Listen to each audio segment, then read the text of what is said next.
Milo's lore. Milo was found on a beach in England sometime during 2019. He was a very polite crab who would greet anyone as they walked past.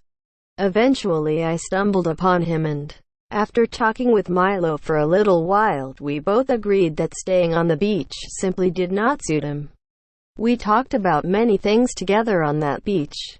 What he wanted to do in life, his past experiences, his regrets, and so much more. I'll recount some of these to ensure you all get a good idea of who Milo really is. Milo wanted to visit every part of the world. He wanted to leave something behind that everyone would remember, something that would stand the test of time and exceed the expectations of all who knew him before. This is something many people can relate to, specifically wanting to leave behind a legacy. As much as it may sound like it, however, Milo was not looking for fame or anything of the sort. He didn't want money, a mansion, or any of the material desires a lot of people have nowadays. He wanted to bring people together.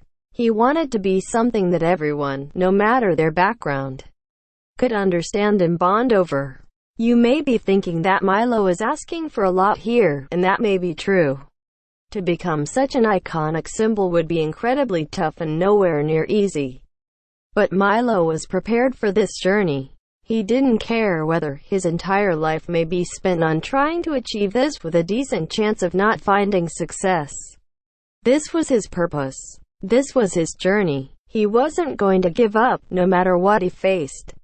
Now I think it's about time I delved into his own backstory. What happened to him prior to me finding him that day? Milo, for the majority of his life, has been alone. He rarely had anyone to talk to except other passing underwater creatures on occasion. He couldn't recall much from his earlier life, which he suspects may be down to some early injuries of some sort. As you may have noticed, Milo only has 6 legs, some of which vary in length. This was not a drawing mistake. Something happened early on that even Milo doesn't remember, so I don't know either. Safe to say, whatever it was wasn't pretty.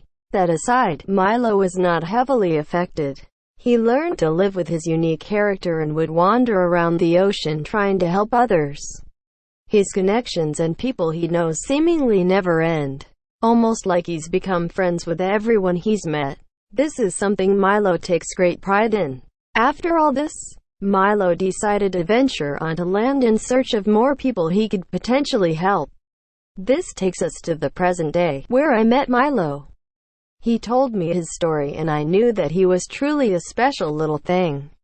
He had a mission and I knew I could at least help out a little bit. Now Milo is everywhere. He has a fan club. Thousands upon thousands of people have him with them at all times in arsenal, and his journey is only just beginning. By keeping him equipped, you're spreading the word of Milo and helping him achieve his goal. Milo is not just a crab. Milo is a symbol of persistence, hope, and joy. He wants nothing more than for people to get along and be happy. He will pursue this goal even if it were to mean his own demise was inevitable. That is who Milo truly is. Be like Milo.